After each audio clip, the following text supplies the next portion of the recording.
Habang nag-edit ako ng video na to ay naalala ko lang yung 3 unang buwan ko dito. Nakakabaliw, sobrang hirap at sobrang bagal ng panahon. Pero after nun ay sobrang bilis na ng panahon. Anyway, so for today's ganap ay titikman namin ang dagat ngayon bago ako umuwi. Ayan, tawang-tawa na naman si Mayora pakakita sa akin. So habang iniintay namin si ate ko Aileen, eto at kumain muna kami ng tinapay. Salamat sa libre Mayora. Grabing subo yan ibiyang, parang hindi ka na naman kumain ng 1 linggo. So, ayun, andito na kami sa bus ngayon at papunta na kami dun sa Siek-O Beach. Alam nyo ba guys, yung mga beach dito ay walang entrance fee. And meron nating mga nakaset na mga upuan, lamesa at saka ihawan. At pwedeng magamit yun ng walang bayad. So, ang bibit-bitin mo na lang ay mga pagkain at uling. After ng ilang minutong biyahe, eto at nakarating na din kami dito sa Siek-O Beach. Makakailan kayo Wala siyang kasama. Parang solo ka lang Wala kang kasama. Solo ka lang? Bakit?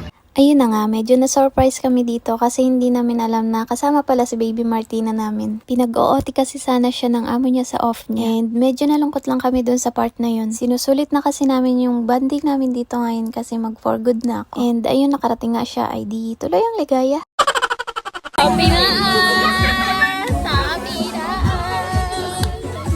Pinag-pray ko din talaga kay Lord na sana makompleto kami bago ako umuwi. Kasi matatagalan pa bago sila makauwi ulit ng Pinas. Hindi na rin kasi biro yung pinagsamahan namin dito.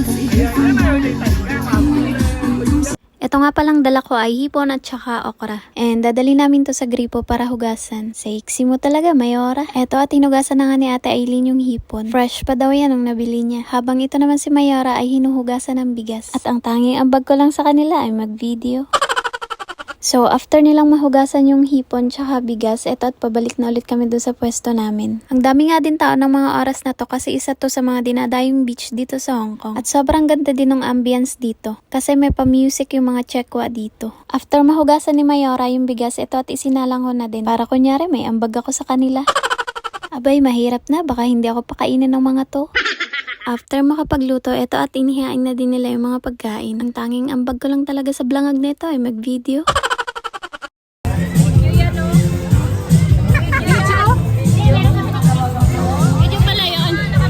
Bago kami kumain ay nagpicturean muna kami kaso video pala yun.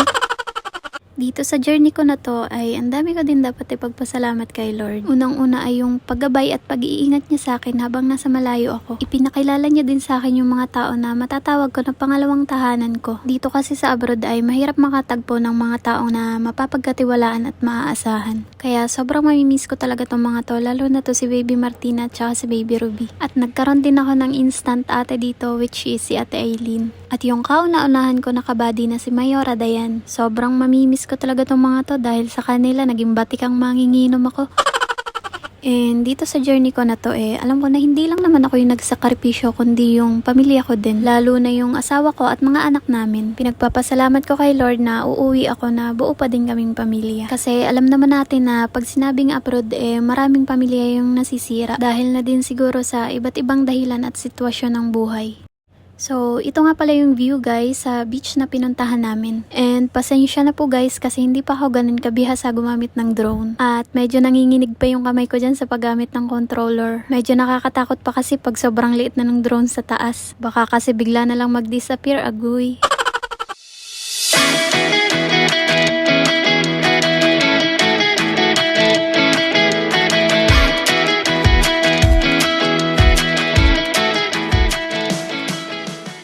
So, after ng 99% photoshoot and 1% lublub sa tubig, ito at kumain muna kami bago kami umuwi. Madami pa din kasi yung food na natira nung lunch namin. And eto habang kumakain kami kinuha na din ni ating yung payong na inarkila namin kanina. $100 nga pala yung rent dyan. And sa mga gustong pumunta dito, gagawa ko ng another video kung paano yung pagpunta dito. Meron nga pala kami nakita ditong may dalang iguana. And sinubukan ko ding hawakan kaso nagmamadali na siya paalis. Mabait daw kasi to, wag lang hawakan sa buntot. Tamang ligpit na kami dito ng mga gamit namin kasi uuwi na naman ng mga Disney princess. Ako busy, ligtas to. Maiwan na ang lahat, wag lang ang alak, sabi ni Baby Martina. Shout out kay papa niya. Cho igwal, ni nasuaki mangunyan. Mas makusog pa sa imo magtagay. Babay na Hong Kong. Bye bye. Bye Siek-O. Bye bye. Bye Hong Kong. Uwi na is me.